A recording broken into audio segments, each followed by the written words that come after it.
आँखों में समा जाए मदीना या रब मेरे आँखों में समा जाए मदीना। मुद्दत से मेरे दिल में तमन्ना मदीना, मुद्दत से मेरे दिल में तमन्ना मदीना। तलवार बकट हो के नकल मैदान आसीर, तलवार बकट हो के नकल मैदान आसीर। दुश्मन के मुकाबिल तो लगा नारे तकबीर, दुश्मन के मुकाबिल तो लगा नारे तकबीर। अल्लाह अल्लाह क्या मुबारक नाम है, अल्लाह अल्लाह मोमिनों का काम है। ला इलाहा इल्लल्लाह। আমার ক্যামেরাটা ঠিক কর কি হইছে লুকো লা ইলাহা ইল্লাল্লাহ।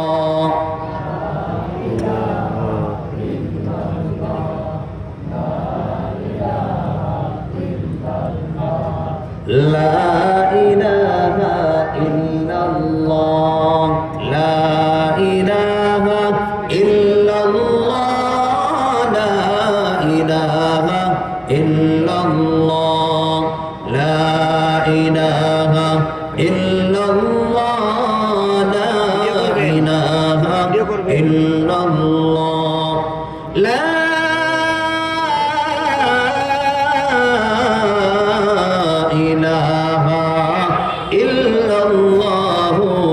মুহাম্মাদুর রাসূলুল্লাহ সাল্লাল্লাহু আলাইহি ওয়াসাল্লাম।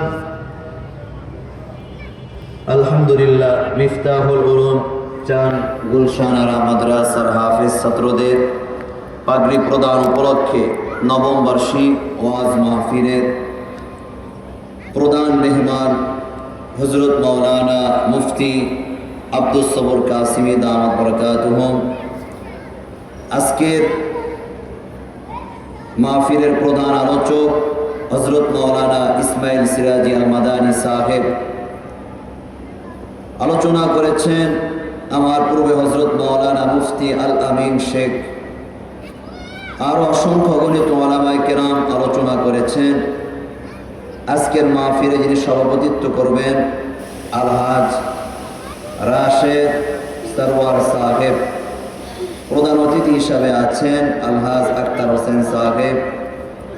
আমার সামনে উপস্থিত শেরে তাজ, মাথার মুকুট, পিতার সমতুল্য মুরব্বী বাবারা, মহাব্বতের যুবক ভাইরা, বিভিন্ন জায়গা থেকে আগত মুকাররম ওলামা ছাত্র তলাবা, মাইকের আওয়াজ যতদূর পর্যন্ত যাচ্ছে, পর্দার আড়ালে অবস্থানরতা মা খাদিজাতুল কুবরা রাদিয়াল্লাহু আনহার উত্তরসূরি আমার দিনদার ইমানদার মুত্তাকি পরহেজগার মা ও বোনেরা, সর্বপ্রথম মহান মালিকের দরবারে শুকরিয়া জ্ঞাপন করছি যে আল্লাহ সুবহানাহু ওয়া তাআলা অত্যন্ত মায়া করে, মহব্বত করে, ভালোবেসে সুস্থতার নিয়ামত দান করিয়া আমাদেরকে কোরআনের বাগানে আলেমদের মজলিসে আসার বসার তৌফিক দান করেছেন। সেই মহান মালিকের দরবারে জবান ছেড়ে দিয়ে সকলে পড়ে নিচ্ছি কালিমাতুশ শুকর আলহামদুলিল্লাহ। মুসলমান জবান দ্বারা বললেন আলহামদুলিল্লাহ। রাসূল বলেন মান ক্বালা আলহামদুলিল্লাহ তামলাউ মা বাইনাস সামাওয়াতি ওয়াল আরদ। একবার যারা জবান দ্বারা আলহামদুলিল্লাহ পাঠ করবে, আসমান এবং জমিনের মাঝখানের ফাঁকা জায়গাটুকু আল্লাহ তাআলা সওয়াব দ্বারা পরিপূর্ণ করে দিবেন। সুবহানাল্লাহ। এই যে জবান দ্বারা বললেন সুবহানাল্লাহ, আল্লাহ পবিত্র। রাসূল বলেন মান ক্বালা সুবহানাল্লাহ তামলাউল মিজান। কিয়ামতের ময়দানে বান্দার আমলনামা যখন বাম হাতে চলে যাবে, মিজানের পাল্লা হালকা হয়ে যাবে, গুনাহের পাল্লা ভারী হয়ে যাবে। সেই সময় এই সুবহানাল্লাহর বড় প্রয়োজন হবে। রাসূল বলেন এই সুবহানাল্লাহটা যখন মিজানের পাল্লায় রাখা হবে সঙ্গে সঙ্গে নেকির পাল্লা ভারী হয়ে যাবে। সেই সুবহানাল্লাহ আলহামদুলিল্লাহ আল্লাহর জমিনে আসতে বলবো না জোরে বলবো? মুমিনের আওয়াজে বলেন আসতে না জোরে? যদি কেউ বলে আল্লাহর জমিনে আল্লাহ তাআলার ধ্বনি আল্লাহু আকবার সুবহানাল্লাহ আলহামদুলিল্লাহ শুধু মসজিদের বাউন্ডারির ভিতরে থাকবে, মাদ্রাসার বাউন্ডারির ভিতরে থাকবে, রাস্তাঘাটে বিভিন্ন মজলিসে নারায়ে তাকবীর আল্লাহু আকবারের স্লোগান দেওয়া যাবে না। তাদেরকে আমরা স্পষ্ট ভাষায় জানিয়ে দিতে চাই এই জমিন আল্লাহর, মসজিদ যেমন আল্লাহর ঘর, মাদ্রাসা যেমন রাসূলুল্লাহর ঘর, গোটা জমিনটা হলো আল্লাহর। আল্লাহর জমিনের মধ্যে আল্লাহর বান্দারা শুধু মসজিদ আর মাদ্রাসা নয়, গোটা জমিনের পৃথিবীর বিভিন্ন প্রান্তে সহ সকল জায়গায় আল্লাহু আকবারের ধ্বনি দিবে। কারো যদি ভালো না লাগে তার ঠিকানা আল্লাহর জমিনে হতে পারে না, তার ঠিকানা কমসে কম বাংলার জমিনে হতে পারে না, তার ঠিকানা হিন্দুস্তানে। কথা ঠিক কিনা? সুতরাং মুসলমান এই জায়গা থেকে আজকে আমরা আল্লাহু আকবার সুবহানাল্লাহ আলহামদুলিল্লাহর ধ্বনি আমি এমন ভাবে দিতে চাই, এমন ভাবে আমরা পৌঁছাতে চাই যদি কোন নাস্তিক মুরতাদ কোরআন বিরোধী, ইসলাম বিরোধী, আলেম বিরোধী, মসজিদ বিরোধী, মাদ্রাসা বিরোধী কেউ থেকে থাকে, হয়তো তাকবীরের ধ্বনির মাধ্যমে আল্লাহ তাআলা হেদায়েত দান করবে, অন্যথায় জিল্লাতের সহিত বেইজ্জতের সহিত দুনিয়া থেকে বিদায় হবে। কথা ঠিক কিনা? নাস্তিকতা নিবাদ যাক, দিন ইসলাম জিন্দাবাদ। নাস্তিকতা নিবাদ যাক, দিন ইসলাম জিন্দাবাদ। কোটি প্রাণে একই আওয়াজ। খোদার দ্রোহী সর পাবে না, এই বাংলা ঠাই হবে না, মুসলমানরা জেগেছে আজ। ঠিক কিনা? জোর কদমে সামনে চলো, বজ্রকণ্ঠে আওয়াজ তোলো, সবাই মিলে একই তালে দাও না স্লোগান নারায়ে তাকবীর। মুসলমানের তাকবীর আমি শুনতে চাই না, এমন একটা তাকবীর আমি দিতে চাই, এমন একটি তাকবীর আওয়াজ এই জায়গা থেকে আমি শুনতে চাই। মাইকের আওয়াজ যতদূর পর্যন্ত যাচ্ছে, চায়ের দোকানে বিভিন্ন জায়গায় যারা এখনো গুনাহের কাজে লিপ্ত আছে তাদের কলিজার মধ্যে ভূমিকম্প ধরে যাবে। কথা ঠিক কিনা? নারায়ে তাকবীর, নারায়ে তাকবীর। দিন ইসলাম, দিন ইসলাম। মুসলমানের এই দেশেতে নাস্তিকদের ঠাঁই নাই, নাস্তিকদের পক্ষে যারা তাদের কোনো রক্ষা নাই। ঠিক কিনা? এই দেশেতে থাকতে পারে কোরআন মানতে হবে, কোরআন না মানলে তারা বিতাড়িত হবে। ঠিক কিনা? জোর কদমে সামনে চলো, বজ্রকণ্ঠে আওয়াজ তোলো, সবাই মিলে একই তালে দাও না স্লোগান নারায়ে তাকবীর। হাত দুইটা বের করেন, বের করেন। নারায়ে তাকবীর। দিন ইসলাম, দিন ইসলাম জিন্দাবাদ, জিন্দাবাদ। আজকের মাহফিল নারায়ে তাকবীর। এখনো দাঁড়ায় রয়েছে কি ভাই? বসবেন না? কোরআনের বাগানটায় আজকে একসাথে সবাই মিলিয়ে প্রধান অতিথির সাথে হাত রেখে হাফেজি কোরআনের মাথার মধ্যে পাগড়ি পরিধান করিয়ে কোরআনের বরকত নিয়ে কারা কারা বাড়িতে যেতে চাই? নারায়ে তাকবীর। হাতগুলো নাড়া দেন, হাতগুলো নাড়া দেন। আয় আল্লাহ, এই হাতগুলো কোরআনের ওসিলায় কবুল করেন, বলেন আমিন। শেষ পর্যন্ত থাকবো তো ইনশাআল্লাহ। দেখি তো কারা কারা চলে যাবেন, হাত জাগান। কারা কারা যাইবেন? থাকবেন কে কে? নারায়ে তাকবীর। আল্লাহ এই হাতগুলো জান্নাতি হাত হিসাবে কবুল করেন, বলেন আমিন। আমার বাবাজিরা,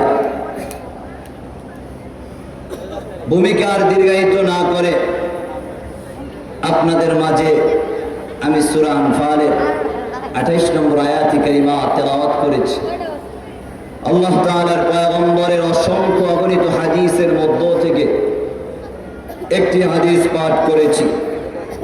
আল্লাহ পাক যদি তৌফিক দান করেন আয়াত এবং হাদিসকে সামনে রেখে তাফসীরের হাইসিয়তে আমলের উদ্দেশ্যে কিছু কথা বলার চেষ্টা করব। মালিক আমাকে আমলের নিয়তে বলা, আপনাদেরকে আমলের উদ্দেশ্যে শ্রবণ করার তৌফিক দান করুন, বলেন আমিন।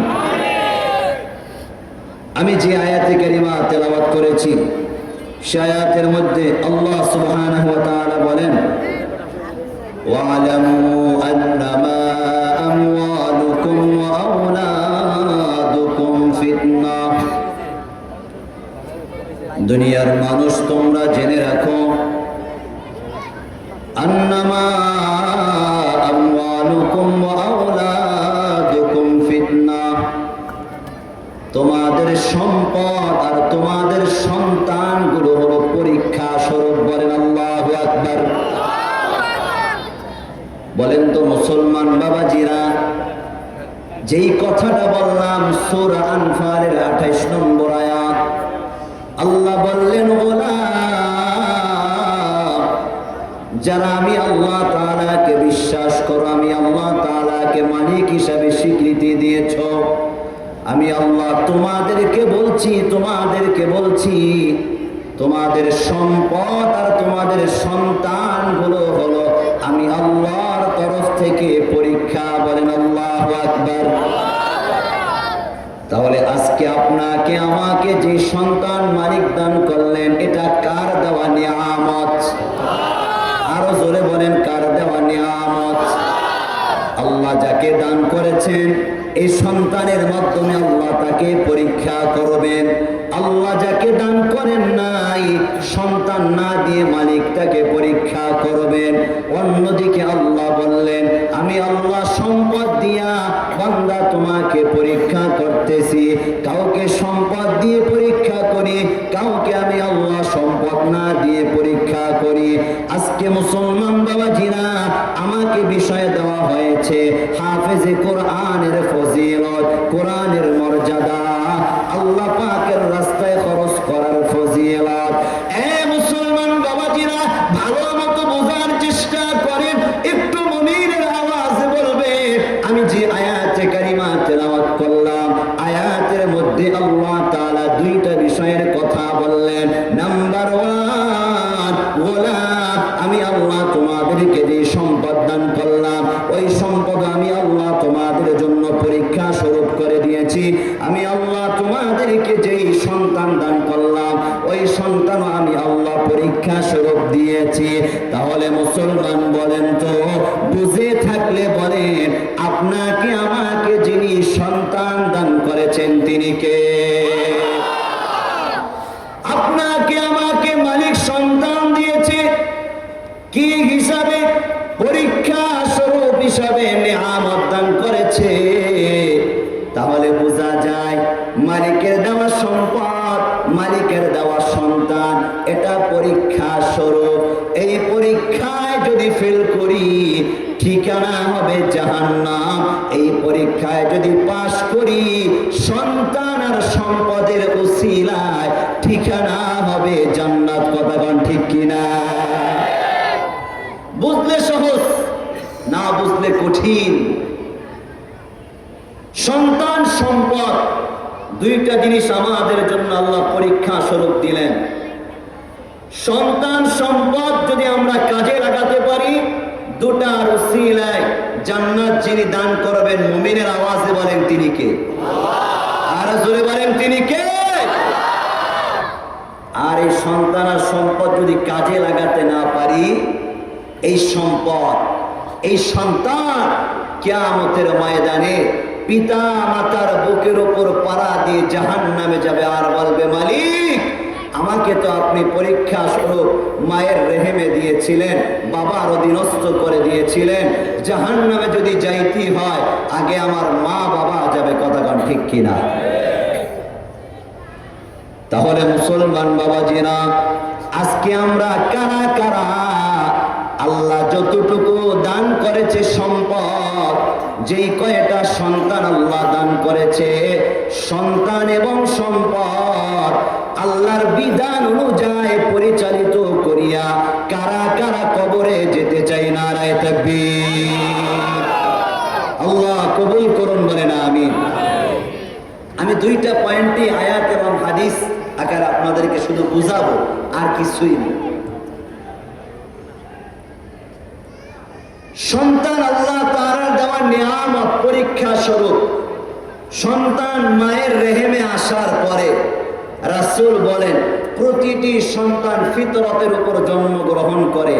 আল্লাহকে চিনার, রাসূলুল্লাহকে চিনার যোগ্যতা দিয়ে আল্লাহ দুনিয়ায় আল্লাহ তাআলা তাকে প্রেরণ করে, কিন্তু তার মা বাবা তাকে ইহুদি বানায় অথবা নাসারা বানায় অথবা তাকে মুসলমান বানায়। তাহলে বোঝা যায় সন্তান আসার পরে কথার কথা আপনি বুঝে নেবেন, মুসলমান মায়ের গর্ভে জন্মগ্রহণ করলে ওই সন্তানের নাম হয়ে যায় মুসলিম সন্তান, হিন্দুর ঘরে জন্মগ্রহণ করলে বা হিন্দুদের সন্তান। কিন্তু প্রতিটি সন্তান কি রবকে চিনার যোগ্যতা যিনি দিয়ে আল্লাহ তাআলা দুনিয়ায় প্রেরণ করেন তিনি কে? আপনারা আমরা আমাদের সন্তানগুলোকে আমরা নষ্ট করি।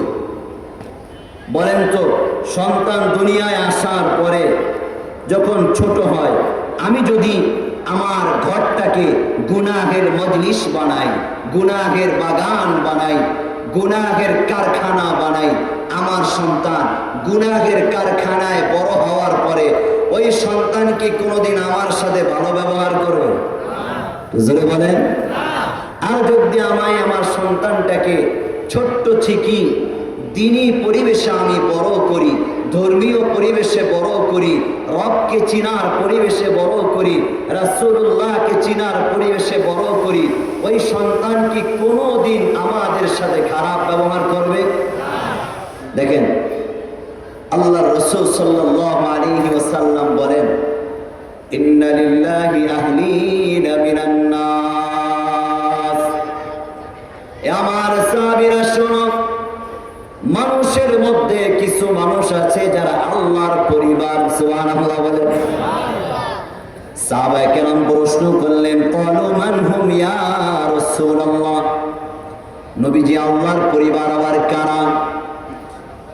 মায়ান নবীজি সাহাবায়ে কেরামদের উত্তরে বললেন, এরে আমার সাহাবীরা শোনো, জমিনের মধ্যে আল্লাহর পরিবার হলো মান হুম ইয়া রাসূলুল্লাহ। قال رسول الله صلى الله عليه وسلم هم أهل القرآن। আমার সাহাবীরা আল্লাহর পরিবার হলো জমিনের মধ্যে যারা কোরআন ওয়ালা, কোরআন যারা পড়ে তারা স্বয়ং আল্লাহর পরিবার। বলেন সুবহানাল্লাহ। তারা কার পরিবার? আল্লাহর বিশেষ বান্দা, সুপার প্রাপ্ত বান্দা। কখন বোঝা যাবে?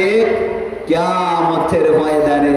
কিয়ামতের ময়দানে হাদিসের মধ্যে এসেছে, এই যে কোরআনটা আপনাদের সামনে রাখা হলো, আজকে কোরআনে হাফেজকে পাগড়ি দেওয়া হবে। ইন্নাল কুরআনা ইয়ালকা সাহিবাহু ইয়াওমাল কিয়ামাহ। এই হাফেজে কোরআন, কোরআনকে যারা ধারণ করবে, লালন করবে, কোরআনকে যারা মহব্বত করবে, আল্লাহর রাসূল বলেন ইসরাফিলের শেষ ফুৎকারে যখন মানুষগুলো হাসরের ময়দানে উঠবে, এই কোরআন সর্বপ্রথম যারা পাঠ করবে তার সাথে গিয়ে কোরআন সাক্ষাৎ করবে। সুবহানাল্লাহ। এই কোরআন প্রশ্ন করবে, হাল তারিফুনি, তুমি কি আমাকে চিনো? কোরআন ওয়ালা বলবে, মা আরিফুকা, আমি তোমাকে চিনি না। কোরআন বলবে, সাহিবুকাল কোরআন, আমি হইলাম তোমার দুনিয়ার সাথী কোরআন, তুমি আমাকে পাঠ করতা। সুবহানাল্লাহ। তুমি আমাকে দুনিয়ায় বলো নাই, আমি আল্লাহ কবর থেকে ওঠার পরে আল্লাহর কোরআন আমিও তোমাকে বলি নাই। সুপারিশ শুরু করবে, আল্লাহর কোরআনের সুপারিশ রব্বে কারীম কবুল করিয়া শুধু তাকে নয়, তিনি সহ তার মা বাবাকে জান্নাতি মুকুট পরিধান করানো হবে। রাসূল বলেন মুকুটটা এত দামি হবে, এত আলোকিত হবে, দুনিয়ার সূর্যের আলোর চাইতে বেশি আলোকিত হবে মা বাবা এবং হাফেজে কোরআনের মাথার মুকুট। সুবহানাল্লাহ।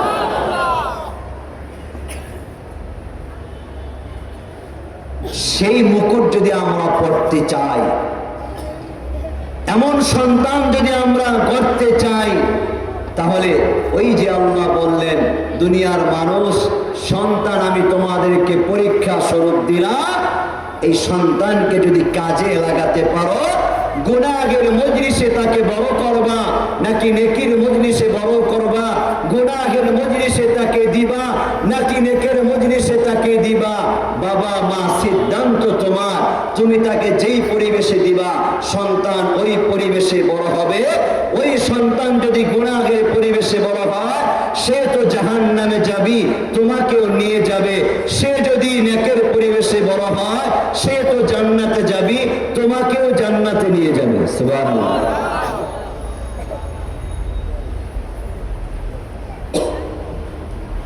এই জন্য তো মায়ার নবীজি বলেন, খায়রুকুম মান তাআল্লামাল কুরআন ওয়া আল্লামাহু, তোমাদের মধ্যে সর্বোত্তম হলো ওই ব্যক্তি যে নিজে কোরআন পড়ে, অপরকে কোরআন পড়ায়, শিখায়। যদি আপনার সন্তানটাকে জীবনের শুরুতে এই মিফতাহুল উলুম চান, গুলশান আরা মাদ্রাসায় বেশি না কমসে কম 3টা বছরের জন্য দিয়ে দান।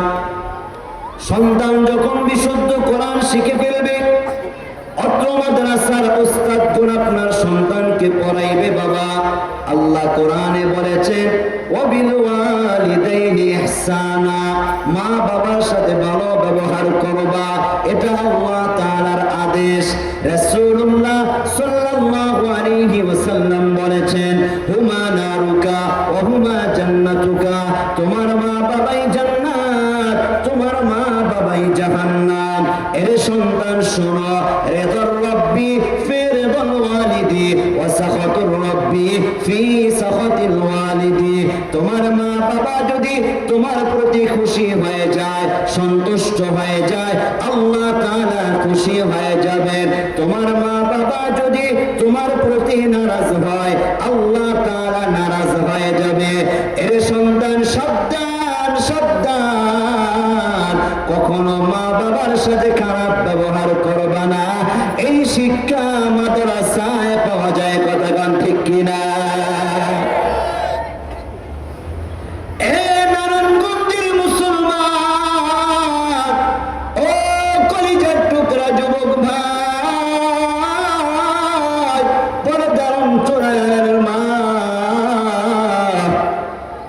সন্তানকে যদি হায়াতের জিন্দেগিতে আলেম বানাতে পারেন, একটা সন্তানকে যদি কোরআনের পাখি বানাইতে পারেন, ও মা ও বাবা, ওই সন্তান কোনোদিন দুনিয়ায় আপনাদের সাথে বেয়াদবি করবে না, আপনাদের সাথে খারাপ ব্যবহার করবে না।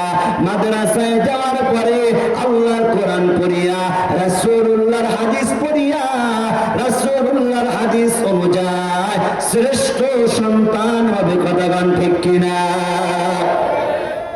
এর বাস্তব প্রমাণ সবচেয়ে বেশি হাদিস বয়ান করেছেন রাসূলুল্লাহর জলিলুল কদর সাহাবী, নাম হলো আবু হুরায়রা রাদিয়াল্লাহু আনহু, যাকে বলা হয় রাইসুল মুহাদ্দিসিন। ওই আবু হুরায়রা রাদিয়াল্লাহু আনহুর জীবনী পড়লে পাওয়া যায়, রাসূলুল্লাহর মাদ্রাসায় যাওয়ার পরে ওই আবু হুরায়রার মা ছিল অমুসলিম, অমুসলিম মায়ের সাথেও সাহাবী আবু হুরায়রা রাসূলুল্লাহর মাদ্রাসার ছাত্র হওয়ার কারণে কোনোদিন খারাপ ব্যবহার করে নাই। বলেন না আল্লাহু আকবার।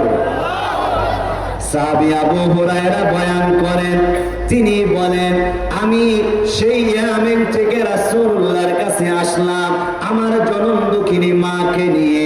আমার মা এখনো অমুসলিম, আমি রাসূলুল্লাহর মাদ্রাসায় ভর্তি হইলাম, হাদিস শিখলাম, আল্লাহ পাকের কোরআন শিখলাম, মুসলমান হইলাম, রাসূলুল্লাহর সাহাবী হইলাম। আমি কোনোদিন মায়ার নবীজির দরবার ত্যাগ করি না, সব সময় আল্লাহ তাআলার পয়গম্বরের কাছে পড়ে থাকি, রাসূলুল্লাহর পবিত্র জবান দ্বারা হাদিস শুনি, যাতে করে আমার কাছ থেকে কোনো হাদিস ছুটে না যায়। সাহাবী আবু হুরায়রা বলেন, মাঝে মাঝে এমন হয়তো ক্ষুধায় কাতর হয়ে পয়গম্বর আরবি জনাবে মুহাম্মদুর রাসূলুল্লাহ সাল্লাল্লাহু আলাইহি ওয়াসাল্লামের হুজরা এবং রাসূলুল্লাহর মিম্বরে মাঝে মাঝে বেহুশ হয়ে পড়ে থাকতাম। আমার সাহাবী ভাইরা আমাকে মৃগী রূপ মনে করিয়া আমার কাঁধের উপর চাপ দিত, পা দ্বারা আঘাত করত।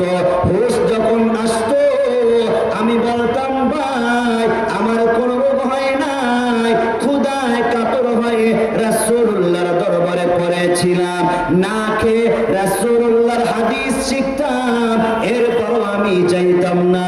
এইভাবে আমি আমার জীবনটাকে পার করা শুরু করলাম। একদিনের ঘটনা, আমি সাহাবী আবু হুরায়রা ক্ষুধায় কাতর হয়ে টিকতে না পারিয়া রাসূলুল্লাহর মদিনার মসজিদ থেকে বের হইলাম, মাদ্রাসা থেকে বের হইলাম। রাস্তায় বের হয়ে দেখি আমার মতো কিছু সাহাবায়ে কেরাম দাঁড়িয়ে রয়েছে। আমি জিজ্ঞেস করলাম, ভাই তোমরা কেন দাঁড়িয়ে রয়েছো? সবাই বলল, ভাই ক্ষুধার কাতর হয়ে রাসূলুল্লাহর দরবারে এসেছি, মায়ার নবীজি দেখি আমাদের জন্য কোনো খাবারের ব্যবস্থা করে কিনা। রাহমাতুল লিল আলামিন সকল সাহাবায়ে কেরামদেরকে দেখে জিজ্ঞেস করল, ও আমার সাহাবীরা তোমরা কেন দাঁড়িয়ে রয়েছো? মায়ার নবীজি সাহাবায়ে কেরামদেরকে জিজ্ঞেস করলেন, এরে আমার সাহাবীরা তোমরা কেন এখানে দাঁড়িয়ে রইলা? সাহাবায়ে কেরাম কয়, পয়গম্বর ক্ষুধায় কাতর হয়ে আপনার কাছে এসেছি, পয়গম্বর ক্ষুধা যারা টিকতে পারি না। মায়ার নবীজি একটা থলে থেকে কিছু খেজুর নিলেন, সকল সাহাবায়ে কেরামদেরকে 2টা করে খেজুর দিলেন, আর বললেন, সাহাবীরা 2টা করে খেজুর খাও আর পানি পান করো। আমি পয়গম্বর বলে দিলাম, সব ক্ষুধা আমার আল্লাহ দূর করে দিবে। বলেন সুবহানাল্লাহ। আমার মুসলমান বাবাজিরা 2টা করে খেজুর সবাই খাইলেন, পানি পান করলেন। কিন্তু সাহাবী আবু হুরায়রা একটা খেজুর খান, একটা খেজুর রেখে দেয়। মায়ার নবীজি জিজ্ঞেস করলেন, আরে সাহাবী আবু হুরায়রা কি ব্যাপার, তুমি একটা খেজুর খাইলে আর একটা খেজুর কেন রেখে দিলা? সাহাবী আবু হুরায়রা বলে, ইয়া রাসূলুল্লাহ, ইয়া হাবিবাল্লাহ, ওগো নবীজি আমি আপনার মাদ্রাসার ছাত্র, সেই ইয়ামেন থেকে এসেছি। পয়গম্বর আপনি ভালো করে জানেন এই মদিনায় আমার মা ছাড়া কেউ নাই। পয়গম্বর আপনি না বলেছেন মা খুশি থাকলে আল্লাহ খুশি হয়ে যায়, মা নারাজ হইলে আল্লাহ নারাজ হয়ে যায়। ইয়া রাসূলুল্লাহ, কোরআনুল কারীমের মধ্যে পড়লাম আল্লাহ বলেছেন মা বাবার সাথে ভালো ব্যবহার করার জন্য। পয়গম্বর আমি যেমনি ভাবে ক্ষুধায় কাতর হয়ে বাহিরে বের হয়েছি, আমার মা না খেয়ে ঘরের মধ্যে পড়ে হয়েছে। পয়গম্বর খাবার যখন হাতে নিলাম মায়ের কথা মনে পড়েছে, এই জন্য একটা খেজুর নিজে খেয়েছি আর একটা খেজুর মায়ের জন্য রেখে দিয়েছি। বলেন আল্লাহু আকবার।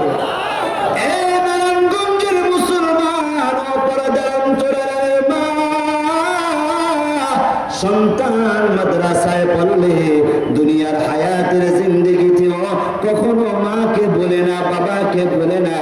সাহাবী আবু হুরায়রা যখন মায়ার নবীজিকে বলল, পয়গম্বর একটা খেজুর মায়ের জন্য রেখে দিয়েছি, এবার মায়ার নবীজি আবু হুরায়রাকে রেখে বলল, এরে আবু হুরায়রা খেজুরটা মুখে দাও। আর পয়গম্বর 2টা খেজুর আরো এক্সট্রা দিয়ে বলল, আমি পয়গম্বরের তরফ থেকে তোমার অমুসলিম মায়ের জন্য 2টা খেজুর হাদিয়া দিলাম। বলেন আল্লাহু আকবার।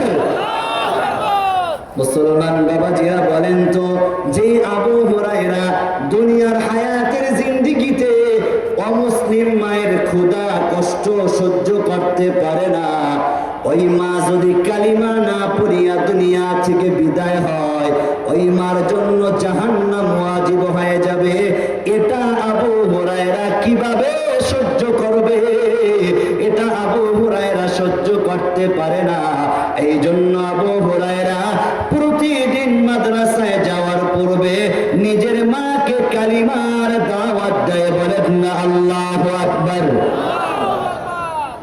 নিজের মা মুসলিম মাকে বলে মা কালিমা পড়েন মুসলমান হয়ে যান, মা কালিমা পড়ে না মুসলমান হয় না। আবার মাদ্রাসায় যায়, আবার হাদিস শিখে, আবার বাসায় আসিয়া মাকে বলে মা কালিমা পড়েন মুসলমান হয়ে যান। আবু হুরায়রার মা কালিমা পড়ে না মুসলমান হয় না।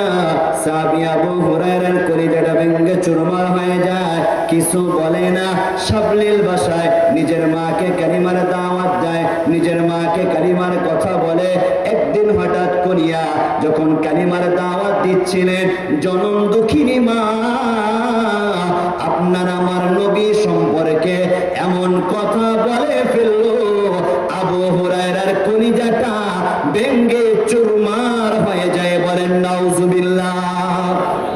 মুসলমান বাবাজিরা একটু মুমিনের আওয়াজে বলেন, দুনিয়ার কোন ব্যক্তি যদি নিজের মা হোক, নিজের বাবা হোক, নিজের নেতা হোক, নিজের দলীয় লোক হোক, যদি আমার রাসূলকে নিয়ে কটূক্তি করে, আল্লাহ তাআলাকে নিয়ে কটূক্তি করে, কোন মুসলমানের সন্তান সহ্য করতে পারে না। কথাগান ঠিক কিনা? সব মানতে পারবে, আল্লাহ এবং তার রাসূলকে নিয়ে কথা বললে দর বুঝি না, মত বুঝি না, মুসলমান সব এক। কথাগণ ঠিক কিনা? যদি মুসলমান এমন স্লোগান বাংলার জমিনে কেহ দেয়, আল্লাহকে নিয়ে কটূক্তি করে, রাসূলকে নিয়ে কটূক্তি করে, মুসলমান বলেন তো বাংলাদেশের মুসলমান কি বসে থাকবে? এই নারায়ণগঞ্জের মুসলমান বসে থাকবে? কারা কারা জীবন দিয়ে, জান দিয়ে, মাল দিয়ে আল্লাহর জমিনে আল্লাহর কোরআন রাসূলুল্লাহর ইজ্জত রক্ষার জন্য জীবনটাকে বিলীন করে দিতে চান? নারায়ে তাকবীর। লড়াইয়ের ময়দানেতে যেতে তোমাকে হবে, প্রয়োজনে সব রক্তটুকু জমিনেই ঢেলে দিবে। ঠিক কিনা? তবুও তোমায় লড়তেই হবে, মানিবে না পরাজয়। বিপ্লব মানে জীবন দিয়া বসে থাকা নয়, সে কোনদিন আসবে না রে, করো যদি ভয়। বিপ্লব মানে জীবন দিয়া বসে থাকা নয়, সে কোনদিন আসবে না রে, করো যদি ভয়। আসবে বিজয়, রক্ত আর জীবনের বিনিময়। ঠিক কিনা? এই জন্য নারায়ণগঞ্জের মুসলমান আল্লাহর জমিনে আল্লাহর দ্বীন কায়েম করার জন্য, রাসূলুল্লাহর নবুয়তকে রক্ষা করার জন্য কারা কারা খতমে নবুয়ত আন্দোলনে নিজের তাজা রক্ত নিজেরা দিয়েছি। আল্লাহু আকবার।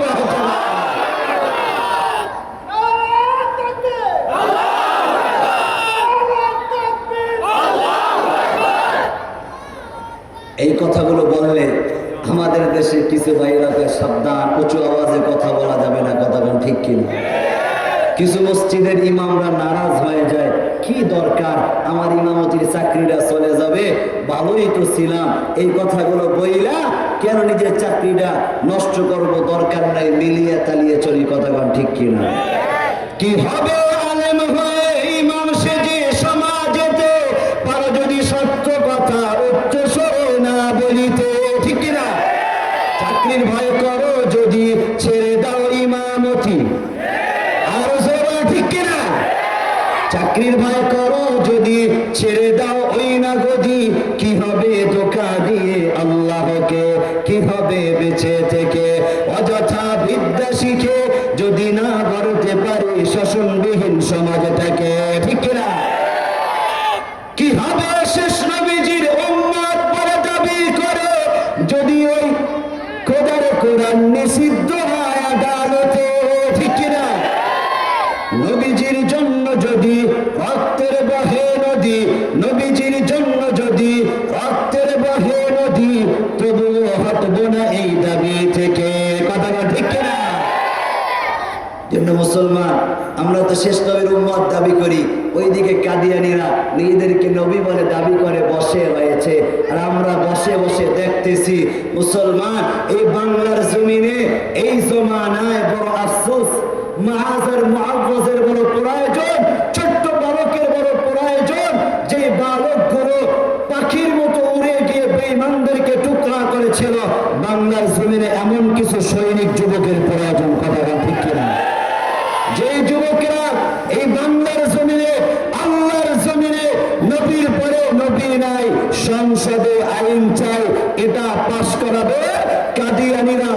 মুমিন হিসাবে দেশে থাকবে, অথবা বাংলার জমিনে তাদের ঠিকানা হবে না। কথা বলেন ঠিক কিনা?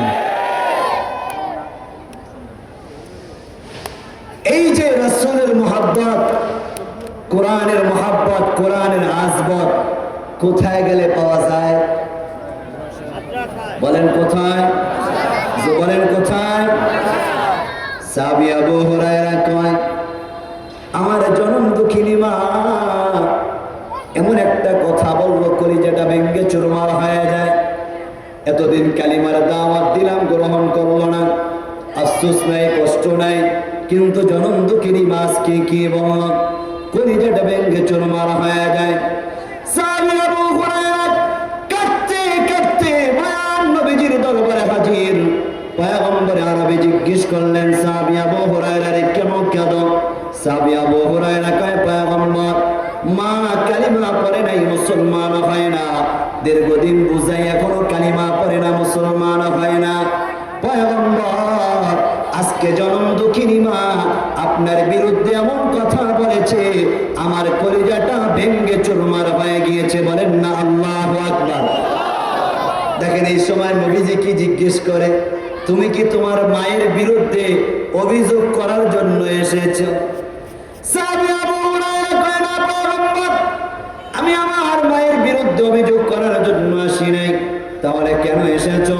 পয়গম্বর আমার দিলে বিশ্বাস, আমি আপনার মাদ্রাসার ছাত্র, আপনার সাহাবী, আপনি যদি একটা বার আপনার বরকতি দুইটা হাত আসমানের দিকে বের করেন, আমার দিলের বিশ্বাস আপনার হাতের উসিলায় আমার মার কলবের মধ্যে আমার আল্লাহ হেদায়েতের বাতি জ্বালিয়ে দিবে। বলেন আল্লাহু আকবার। সাহাবী আবু হুরায়রার কথা শুনিয়া মায়ার নবীজি বলল, সাহাবী যাও, হাত দুইটা বের করে রাসূল দোয়া করলেন, আল্লাহুম্মা হদি উম্মা আবি হুরায়রা, আয় আল্লাহ আমার সাহাবী আবু হুরায়রার মার দিলের মধ্যে হেদায়েতের নূর ঢেলে দেন, তাকে আপনি হেদায়েত দান করেন, তাকে আপনি ইসলামের জন্য কবুল করেন। মুসলমান মুমিনের আওয়াজে বলবেন, এই দোয়া যিনি শুনতেছেন তিনি কে? আরো জোরে বলেন, তিনি কে? বলেন তো দোয়া কি কবুল হবে কি হবে না? আরো জোরে বলেন না। সাহাবী আবু হুরায়রা আর দেরি করলো না, বাড়ির দিকে দৌড় দিয়েছে। নবীজি যেহেতু হাত বের করেছে, আজকে দোয়া কবুল হয়ে যাবে। পিছন দিক থেকে বন্ধুরা ডাকবে, এরে আবু হুরায়রা কি ব্যাপার, দৌড় দিতেছো, কারণটা কি? কোনো উত্তর দেয় না। বাড়িতে গিয়ে দরজার মধ্যে নক করে ভিতর থেকে জনম দুঃখিনী মা বলতেছে, সন্তান দাঁড়াও, আসতেছি। আবু হুরায়রা কানটা লাগালেন, লক্ষ্য করে দেখতে পেলেন ভিতরে জনম দুঃখিনী মা মনে হয় গোসল করিয়া পাক পবিত্রতা অর্জন করতেছে। বলেন আল্লাহু আকবার। সাহাবী আবু হুরায়রা দাঁড়িয়ে রইলেন। কিছুক্ষণ পরে জনম দুঃখিনী মা দরজা খুলিয়া আর দেরি করল না, বলল, বাবা আজকে আর মুহাম্মাদের বিরুদ্ধে কিছু বলবো না, আজকে আর তোমার বিরুদ্ধে কিছু বলবো না। এরে বাবা, যে মুহাম্মাদের মাদ্রাসায় গেলে সন্তান কোনোদিন মায়ের সাথে খারাপ ব্যবহার করে না, যেই মুহাম্মাদের আদর্শ এত সুন্দর, যেই মুহাম্মাদের আদর্শ এত সুন্দর, যেই মুহাম্মাদের মাদ্রাসায় গেলে সন্তান আদর্শবান সন্তান হয়, ওই মুহাম্মদ মিথ্যা হতে পারে না, ওই মুহাম্মাদের কালিমা মিথ্যা হতে পারে না। আর দেরি করতে চাই না, সন্তান কালিমা পড়াইয়া আমি মাকে মুসলমান বানিয়ে দেব। বলেন আল্লাহু আকবার। আবু হুরায়রার মা কালিমা পড়লেন, মুসলমান হইলেন। আবু হুরায়রা আবার রাসূলুল্লাহর কাছে গিয়ে কাঁদে। মায়ার নবীজি বললেন, আবু হুরায়রা এবার কেন কাঁদো? কয়, পয়গম্বর হাত বের করেছেন, একদিকে আপনার মাদ্রাসার ছাত্র, অন্যদিকে পয়গম্বর আপনার হাতের উসিলায় আমার জনম দুঃখিনী মা কালিমা পড়ে মুসলমান হয়েছে। আজকে কষ্টে কাঁদি না, সুখের কান্না করি। বলেন না আল্লাহু আকবার। নারায়ণগঞ্জের মুসলমান কলিজার টুকরা যুবক, ও পর্দার অন্তরালের মা, একটা সন্তানকে যদি আলেম বানাতে পারেন, কোরআন ওয়ালা বানাতে পারে, আপনার আমার লাশটা যখন কবরের মধ্যে রাখিয়া ওই সন্তান মালিকের দরবারে হাত দুইখানা বের করবে, ওই মা বাবার কবর জান্নাতের বাগান যিনি বানাবেন তিনি কে? তাহলে মুসলমান আজকে ওয়াদা দেন, ওই যে আল্লাহ বললেন সন্তান তোমাদেরকে দিয়েছি পরীক্ষা স্বরূপ, সেই পরীক্ষায় কারা কারা পাশ করতে চায় দুটো হাত আমার মালিকরে দেখায়া দে। হাত দুইটা বের করেন, হাত ধরে বের করেন। আয় আল্লাহ, গভীর রাত্রে তোমার দরবারে আমরা চাচ্ছি আমাদের দেওয়া সন্তান, তোমার দেওয়া সন্তান আমাদের কাছে আমানত।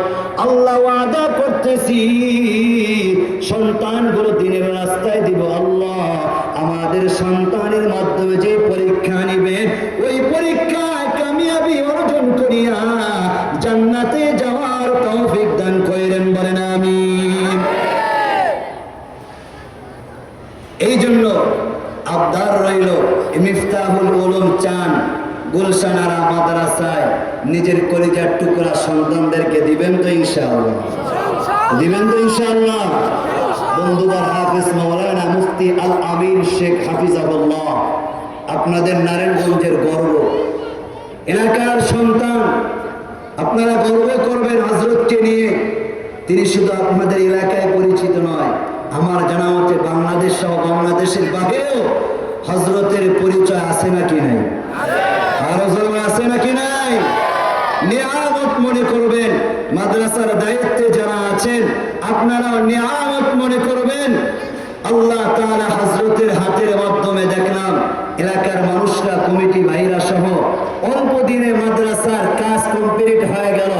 আমি কিছুদিন আগেও এসেছিলাম, হয়তো গত বছরে আগের বছর সম্ভবত এই মাদ্রাসার কাজে হাত দেওয়া হয়নি, অল্প কয়েকদিন হলো হাত দেওয়া হয়েছে। আল্লাহ তাআলা যাদের সম্পদের মাধ্যমে এই কোরআনের বাগান সাজানো হলো, আল্লাহ তাআলা যেন তাদের কবরের বাগানকে জান্নাতি বাগান হিসাবে কবুল করেন, বলেন আমিন।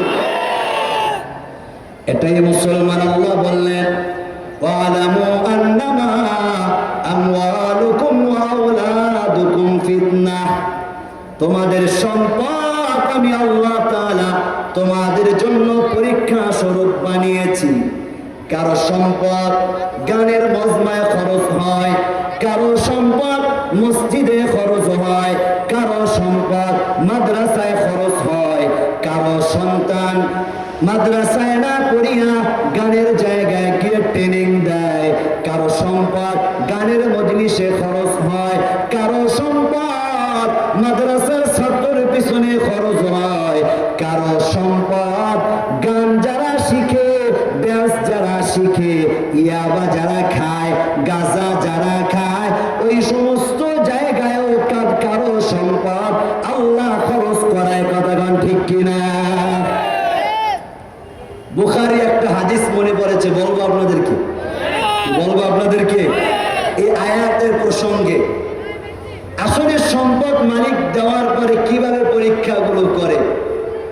সাহাবী আবু হুরায়রা বলেন, বনি ইসরাইলের 3টা লোক ছিল। মনোযোগ আছে আপনাদের? তাকবীর দেন, নারায়ে তাকবীর, আরো জোরে নারায়ে তাকবীর। ভাই এত জায়গা হচ্ছে না, একটু ভিতরে, একটু সামনে আগান, আপনারা একটু সামনে আসেন। পিছনে ভাইদের একটু বসতে দেন, একটু সামনে আসেন না ভাই, একটু সামনে আসেন, ভাইদের একটু বসতে দেন, একটু সামনে আসেন। তাকবীর দেন, নারায়ে তাকবীর। আল্লাহ এই মজমাকে কবুল করুন, বলেন আমিন। খেয়াল করেন, বনি ইসরাইলে 3টা লোক ছিল। একজন হলো কুষ্ঠরোগী, আরেকজন হলো টাকওয়ালা, আরেকজন হলো জন্ম অন্ধ। বলেন তো কয়টা লোক? হাদিসটা বুখারীতে এসেছে, মিশকাত শরীফের মধ্যে এসেছে একটা হাদিস, ভালো মতো খেয়াল করেন। আল্লাহ রাব্বুল আলামিন এই 3 ব্যক্তির কাছ থেকে পরীক্ষা নেবেন। হাদিসের মধ্যে আসার উদ্দেশ্য হলো আমাদের কাছ থেকেও যিনি পরীক্ষা নেবেন তিনি কে? আল্লাহ। আরো জোরে বলেন, তিনি কে? 3 ব্যক্তির কাছে আল্লাহ তাআলা ফেরেশতা প্রেরণ করলেন। ফেরেশতা সর্বপ্রথম কুষ্ঠরোগীর কাছে এসে বললেন, আইয়ু শাইইন হাব্বু ইলাইকা, ভাই তোমার কাছে প্রিয় কোন জিনিস তোমার কাছে পছন্দ? কুষ্ঠরোগী বললেন, আমার কাছে পছন্দ হলো যদি আল্লাহ আমার গায়ের চামড়াটা ভালো করে দিত, সুন্দর চামড়া দিত, মানুষ আমাকে নিয়ে ঠাট্টা বিদ্রুপ করে, এলাকায় আমি হাঁটতে পারি না। কি সমাজে যদি এমন লোক থাকে অনেকে নিয়ে ঠাট্টা করে না? যদি আল্লাহ আমার সুন্দর আকৃতি দিত, চামড়াটা সুন্দর করে দিত, আমি এটা নিয়ে সন্তুষ্ট থাকতাম। সঙ্গে সঙ্গে আল্লাহ পাকের ফেরেশতা রবের হুকুমে তার পিঠের মধ্যে হাত বুলাইয়া দেয়। সঙ্গে সঙ্গে দেহের মধ্যে সুন্দর চামড়া যিনি দান করেন তিনি কে? আরো জোরে বলেন, তিনি কে? উপস্থিত সুস্থ হয়ে যায়, সুন্দর চামড়ার অধিকারী হয়ে যায়। তাকে জিজ্ঞেস করা হলো, ফাআইয়ুল মালি আহাব্বু ইলাইকা, আপনার কাছে কোন সম্পদটা প্রিয়? সে বলল, আল ইবলু, উট। কি বলে? উট। তাকে একটা উটনি দেওয়া হলো, বলা হলো, আল্লাহ তাআলা আপনার এই উটনির মধ্যে বরকত দান করুন, বলেন আমিন। চলে গেলেন। দ্বিতীয় ব্যক্তি টাকওয়ালা, যার মাথায় চুল নাই, তার কাছে গেলেন, গিয়ে বললেন, ভাই আপনার কাছে পছন্দের জিনিস কি? তিনি বললেন, আল্লাহ যদি আমার মাথায় চুল দিত কতই না খুশি হইতাম, আমাদের দেশের টাকলা মুরাদের মতো। কি আছে না? কতক্ষণ ঠিক কিনা? যাকে দেখে সবাই কি করে? ঠাট্টা বিদ্রুপ করে। আল্লাহ হেদায়েত দান করুন, বলে না আমিন। যাদের মাথায় চুল নাই, দোয়া করে আল্লাহ যদি আমার চুল দিত। যৌবন বয়সে যদি চুল না থাকে তাহলে তো কত ভয়ঙ্কর হয়ে যায়। ভালো মতো খেয়াল করেন, তোমার মাথায় চুল নাই, তুমি চুল চাও, হ্যাঁ, আল্লাহর ফেরেশতা মাথার মধ্যে হাত বুলাইয়া দিলেন, মুহূর্তের মধ্যে আল্লাহ মাথায় চুল দান করলেন। সুবহানাল্লাহ। 3 নম্বর ব্যক্তি, 2 নম্বর ব্যক্তিকে জিজ্ঞেস করা হলো, আপনার কোন সম্পদ পছন্দ? কয় একটি গাভী। তাকে একটি গাভী দেওয়া হলো আল্লাহর তরফ থেকে, বলা হলো আল্লাহ বরকত দান করুন। তৃতীয় ব্যক্তি জন্ম অন্ধ, তার কাছে যাওয়া হলো, জিজ্ঞেস করা হলো, আপনার কাছে কি পছন্দ? একই উত্তর দিল, আল্লাহ যদি আমাকে চক্ষু দান করে এটাই আমি চাই। ঠিক আছে, আল্লাহ পাকের ফেরেশতা চোখের মধ্যে হাত বুলাইয়া দিলেন, সঙ্গে সঙ্গে চোখের দৃষ্টি মালিক ফিরাইয়া দেন। তাকে জিজ্ঞেস করা হলো, আপনার পছন্দের সম্পদ কি? বলা হলো, আমার সম্পদ হলো বকরি। তাকে একটি বকরি দেওয়া হলো, বলা হলো আল্লাহ বরকত দান করুন। হাদিসের মধ্যে এসেছে, এই 3 ব্যক্তির সম্পদে আল্লাহ এত পরিমাণ বরকত দান করেছে, মাঠ ভর্তি উটনি গবাদি পশু 3 জনকে আল্লাহ দান করেছে। সুবহানাল্লাহ। আসতে বললেন, জোরে বলেন না সুবহানাল্লাহ। এবারে 3 ব্যক্তির কাছে হাদিসের ভাষ্য অনুযায়ী আল্লাহ পাকের ফেরেশতা মানুষের আকৃতি ধরিয়া, মুসাফিরের আকৃতি ধরিয়া তাদের সামনে হাজির। কুষ্ঠরোগীর কাছে এসে বলল, ভাই আমি মুসাফির মানুষ, আমার সম্পদ শেষ, বাড়িতে যাওয়ার মতো অর্থ নাই। তোমাকে যে আল্লাহ তাআলা এত সুন্দর চামড়া দান করেছে, ওই আল্লাহর নামে চাচ্ছি তুমি তোমার সম্পদ থেকে আমাকে একটা উট দাও, আমি সওয়ার হয়ে বাড়িতে যাব। সঙ্গে সঙ্গে সে উত্তরে বলল, এখন না, দেখা যাক পরে। তখন আল্লাহ পাকের ফেরেশতা উত্তরে বললেন, আমি তোমাকে কিন্তু চিনি, এই সম্পদ আল্লাহ তোমাকে দিয়েছে না? তুমি কুষ্ঠরোগী ছিল না? উত্তরে ওই লোক বলল, না না, এই সম্পদ আল্লাহ দেয় নাই, আমি ওয়ারিস সূত্রে পেয়েছি। আওয়াজ করে বলেন নাউজুবিল্লাহ। আরো জোরে বলেন নাউজুবিল্লাহ। ফেরেশতা দোয়া করলেন, তুমি যদি মিথ্যা বলে থাকো, ওই আল্লাহ দিয়েছে, আল্লাহর জন্য চেয়েছি, দাও নাই, আল্লাহ যেন তোমাকে আগের রাস্তায় ফিরিয়ে দেয়, বলেন নাউজুবিল্লাহ।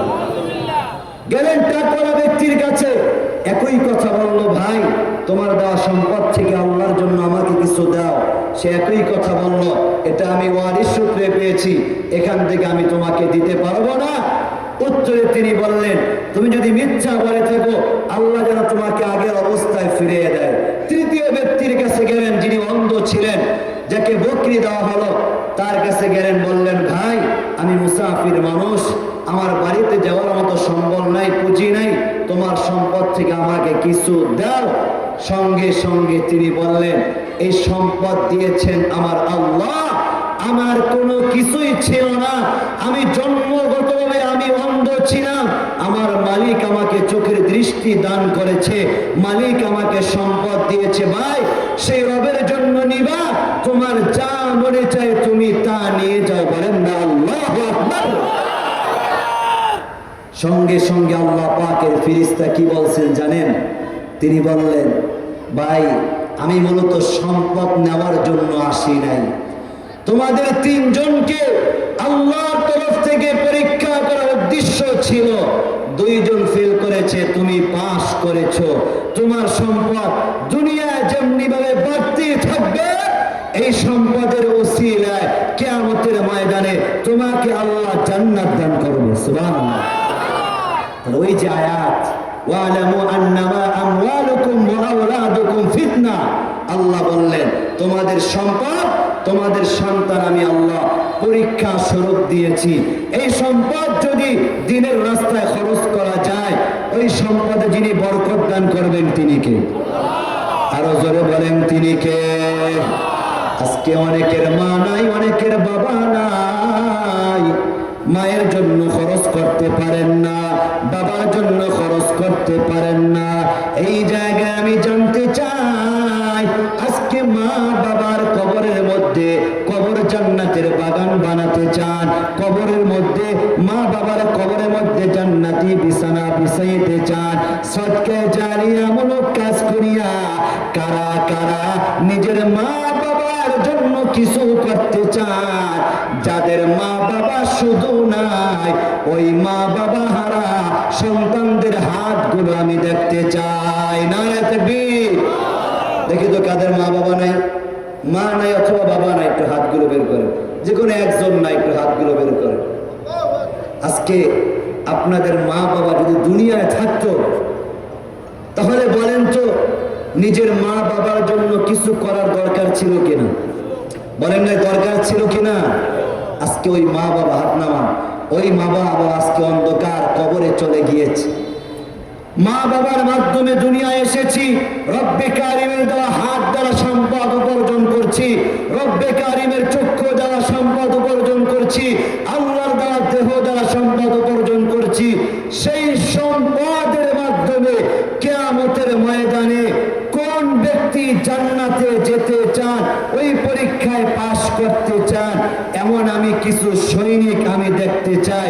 বেশি বলবো না, এই মাদ্রাসার জন্য, যেহেতু অত্র মাদ্রাসায় অনেক অসহায় ছাত্র আছে, এতিম ছাত্র আছে, যাদের মা নাই বাবা নাই, সেই সন্তানদের জন্য কোরআনের বাগানটাকে সাজানোর জন্য কে কে আশারায় মুবাশশারা কয়জন ছিলেন? 10 জন। কয়জন বলেন? বলেন কয়জন? 10 জন। আমি সেই 10 জনের সাথে সাদৃশ্য রাখিয়া 10,000 টাকা, কে আল্লাহর ঘর নয়, রাসূলুল্লাহর ঘর, রাসূলুল্লাহর বাগান মাদ্রাসাটাকে সাজানোর জন্য কোন আল্লাহর বান্দা এবং বান্দি আছেন? হুজুর ইনশাআল্লাহ অত্র মাদ্রাসায় আমি আমার দেওয়া সম্পদ থেকে, আল্লাহ বলেছে সম্পদ পরীক্ষা স্বরূপ, সেই পরীক্ষা আমি পাশ করতে চাই, আমার দেওয়া সম্পদ থেকে 10,000 টাকা আমি দিতে চাই। নারায়ে তাকবীর বলে একটু হাতটা জাগাই। কে আছেন ভাই? নিজের সম্পদ থেকে 10,000 টাকা এই মাদ্রাসার মধ্যে দিতে চাই। একটু আল্লাহু আকবার বলে আমরা একটু হাতটা দেখতে চাই, একটু হাতটা জাগান না। আল্লাহ তাআলা দেওয়া সম্পদ থেকে হুজুর ইনশাআল্লাহ আমি 10,000 টাকা অত্র মাদ্রাসায় দিব, কোরআনের বাগানে দিব। এই মাদ্রাসার ছাত্রদের জন্য আমি বিলীন করব। আমার মা বাবাকে যেন আল্লাহ তাআলা মাফ করে দেয়, এমন কি কোনো লোক নাই যে 10,000 টাকা অত্র মাদ্রাসায় আমি দিব? একটু নারায়ে তাকবীর বলে হাতটা জাগাই না, বলে নারায়ে তাকবীর।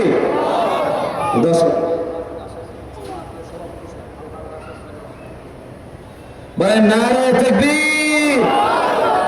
আর জোরে বলেন না, নারায়ে তাকবীর। আজকের মাহফিলের সভাপতি আলহাজ রাশেদ সরওয়ার সাহেব, তিনি 10,000 বলেন না।